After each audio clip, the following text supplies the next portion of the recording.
talking baseball. Yeah. In the dog days of summer, and the wild card race is heating up. Now, boys, Cam, you're an Orioles fan. Elijah, you're a Cubs fan. Both of your teams are in the hunt. Cubs are kind of sitting pretty right now. So let's talk. Let's talk about the Cubs right now. Actually, they're coming off of a series loss to the White Sox. The videos are coming out right now. Um, People fighting in the stands. 1 minute, next thing you know it, they're all singing "Green Bay sucks." Next minute, this is the most Chicago thing ever. That's Giving how I me, get in Chicago. yeah, giving me flashbacks of when Michael Barrett punched AJ Prziski and that brawl happened. You Oh know, my God. and it's not too crazy to say this was a potential World Series matchup, and Mhm. I don't know if the city would be prepared for that. But Elijah, let me let's start with you. What do you think of the Cubs and like their prospects in this wild card race?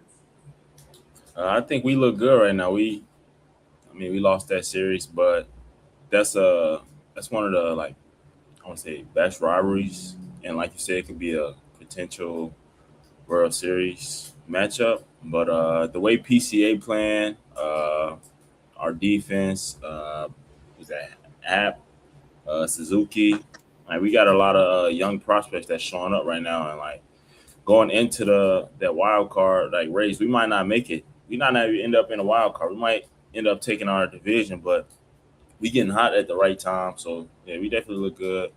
I don't really see anybody like beating us out. The Brewers. That's really our only, I feel like, competition. Hmm. But other than that, yeah, we 6 games behind them. Five, yeah, 6 games behind them. 5 games behind them. So I feel like we might even take that before the season ends. So yeah, I definitely like the position we going into. But hey, them fans, hey, we don't condone that, man. We keep it on the field. Like, what's up with that? I Like, don't we can't know. just take the rivalry sports competitors. Like, what's up with that? Like, I mean, it's been so long since this has been anything to talk about. When's the last time a podcast even talked about these two that wasn't based in Chicago? But like, it's fun. It's good when the White Sox are good. I remember, shoot, I'm old enough to remember when they won the World Series and like the six. city was Right. jumping. Imagine that, a whole parade in the South Side of Chicago. You would have never believed It's gonna it. get But yeah, let's switch over to the American League real quick. Orioles lost a heartbreaker to the Yankees, and it's a pivotal in the American League wild card standings. Cam, was that ball fair or foul? I didn't even watch the game. I think I was doing something last night, finished work, and then came home, went to sleep, woke up, and all I saw was, oh my God, the Yankees cheated again. The Orioles got cheated by the Yankees again. I saw the foul, and I'm like, the first when you look at it, the first angle, like the first angle they showed on broadcast, it's like, holy shit, that's a homer. Like, why was that even a question? And then you go back to the back angle, and it shows how the ball went over. It went over the left side, but I'm like, at this point we have ABS. We have camera angles in every single thing. We have a camera angle in the first base under the ground. We have a camera angle, but we can't put a camera angle on the foul pole. Like that hasn't been done. And then they want to have the stat cast like 3 hours after the game showing that the ball just kind of grazed the pole. So at the end of the day, the stat cast shows that the ball went fair, but the video shows that the ball went foul. So at some point, somebody got to be lying there or doing something. But other than that, the Orioles can't lose 2 straight games to the Yankees, especially a team that you're trying to beat, especially a Yankees team that's not even near the capacity they were earlier in the season. They don't have their best player. The pitching is down. I mean, their best player right now is George Lombard, was a guy they just brought up 2 weeks ago. So, like, the fact that the Orioles can't beat them just makes you know that the Orioles are not going to be a playoff team. They're going to be in a hunt. They're going to be a half game out. But the way that Gunnar Henderson is playing has to be a question of what Baltimore is going to do for their future direction. Because you got Pete Alonso and David Stearns. I bet you he's looking at Fangraphs, MLB.com every day because Pete Alonso's batting like 400 in his last 10 games. And that's just like, you didn't even offer that guy a contract. Hold up. We're going to go back to Pete real quick. Because they didn't even offer him a contract. Like a simple contract. A guy that was your career. A guy that Graved the Mets, did everything for the Mets, did everything. Was the one guy fans was, mind you, no matter how bad the Mets were, everyone loved Pete Alonso. They said he played 100% effort every single game. Pete Alonso was there. They said about Lindor's attitude, Pete Alonso never had a bad attitude, even when he went through stretches. But again, the New York Mets doing what the New York Mets doing what the big city do. Oh, we'll be better off. Pete Alonso comes to Baltimore. Now he's on pace to having a career year statistically. And it's just like, at a certain point, when are these owners going to stop letting the money get in the way of everything, like of success? Like at some point, you say you want to win championships, but at the end of the day, you don't want to pay guys. And we see this too much time in sports. And I feel like baseball, that's why we're in the direction we're now. That's why we're going to get a lockout, because owners don't respect the players and the players are fed up. And at the end of the day, we're all consumers. So if the owners don't step it up, ain't nobody going to be watching baseball. Hey, well, you just asked that question. When are the owners going to stop penny pinching? Well, I can answer that right now. They will never stop penny pinching. That's why we will definitely have a lockout. And that's why they're fighting so hard for that salary cap and the salary floor.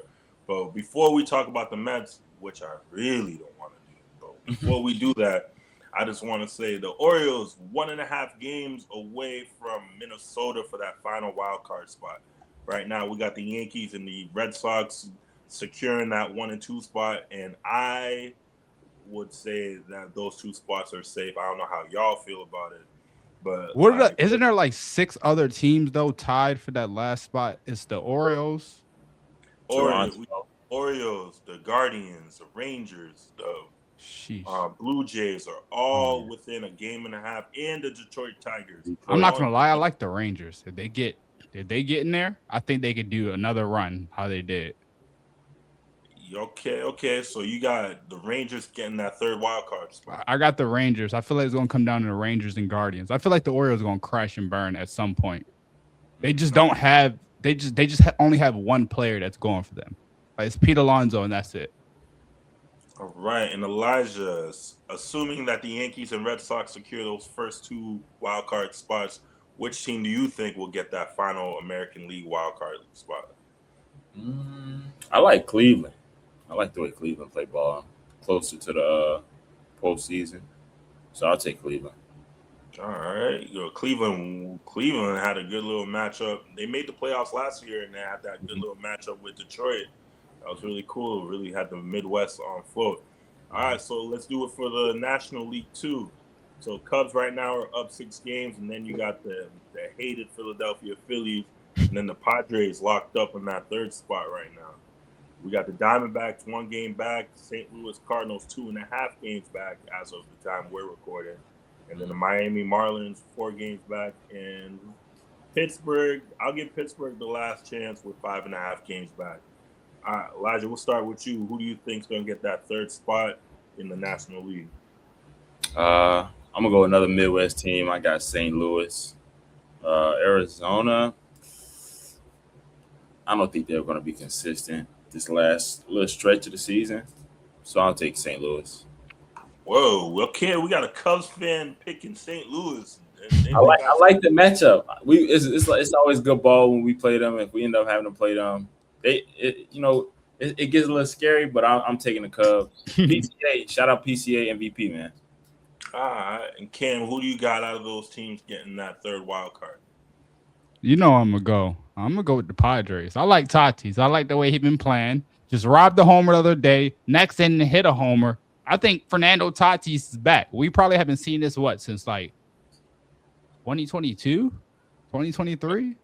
Like it's been that long since he's been like at that top. If he can be that back with Manny Machado, they got Mason Miller. Like if it comes to a close game in any situation, the only team that's beating the Padres with that pitching staff is the Dodgers. Basically. Okay. Well, Tatis, like you said, is bouncing back after a terrible start to the season. So, and it couldn't come at a better time. So, Manny Machado's been quiet. I haven't heard him in a while. But yeah, I think he's up there in age. When they get up there in age, they start having these stretches where they look bad, and then they have a couple good stretches. But He just can't consistently put it out for a whole 162 games. Too old. Yeah, and the one thing about Machado though, he'll give you a good glove, but he's just not hitting right now. So it's what it is. But that's what we got for the wild cards right now. Um, we're gonna save World Series and stuff until we'll wait till September because Yeah. so much can change right now. But you hinted at it earlier. You mentioned Pete Alonso and how he's on a tear right now, and it's just more egg on the face of Mets fans after seeing the guy that they drafted and helped lead them to NLCS and just a lot of fun times with the let's go Mets and all that chants and everything. Yeah, it's the tough times for the Mets. Started off with one of the highest payrolls in the league, so such high expectations coming in, and it really just cratered. Fired their manager. Rumors of the two best players on the team not liking each other. You have the owner talking about as long as he owns a team, they will never have a captain, and you have fans thinking that he's more interested in building a casino outside the stadium than he is the actual team. It's just really imploded in Queens and Flushing right now. So, like, just what are your thoughts on the New York Mets and the season that they've had? The Mets are having the season I expected. I didn't expect them to be a playoff team. I felt like their roster was too top heavy. They're 1, 2, 3 guys, and then that's it. They got another couple guys, young guys that haven't consistently produced. Like they put all their power in Brett Beatty this year to be that star player. Has not panned out. It's been 3 years. So at some point we have to move on a different direction. Mark Vineos fell back. It's not the same star he was. Then you got Francisco Alvarez. He's shown flashes, but again, with him, he can't be consistent throughout a whole season. That's why he's brought down so much time.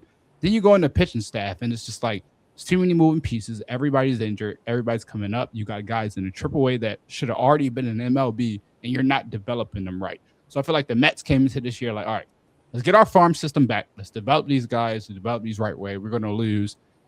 Now they're realizing this Lindor contract is just killing them, and there's physically nothing they can do about it because he's not the same player. He's never healthy. It feels like him and Soto. I feel like Soto came over. Soto's like, this is my organization. This is my franchise. But Lindor is like, I've been doing everything for this franchise the last so years. I've been putting this team on my back. I've been doing everything they ask, and you can just come here and make demands. At that point, you shouldn't have signed Soto because you knew what you were signing up when you signed Juan Soto. You weren't going to have a World Series team. When you sign someone to $600 million, that's a player that you hope that can build around. And Soto's not that type of guy. He's not Aaron Judge. He's not a Shohei Ohtani. The other guys play better around him. It's just a proven fact. He's a really, really, really good baseball player. But at the end of the day, the Mets made a mistake. And then they let Pete Alonso go. And that was just the ice on the cake. But the fact is, they did not let him go. They didn't even call his phone and give him an offer.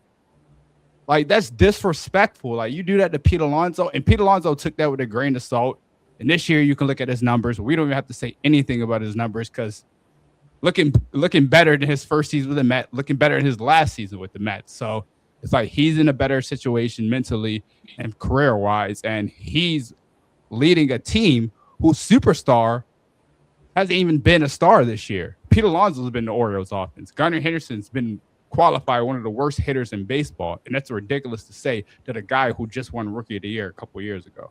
So the Mets, I give them a grade for their season. I'll probably give them around a B-. I give them around B-. I feel like they win in this many games with the roster they have and the situations that's going everything. Hey, it's not like they're the worst team in baseball and they like 30 games back. They still fighting for something.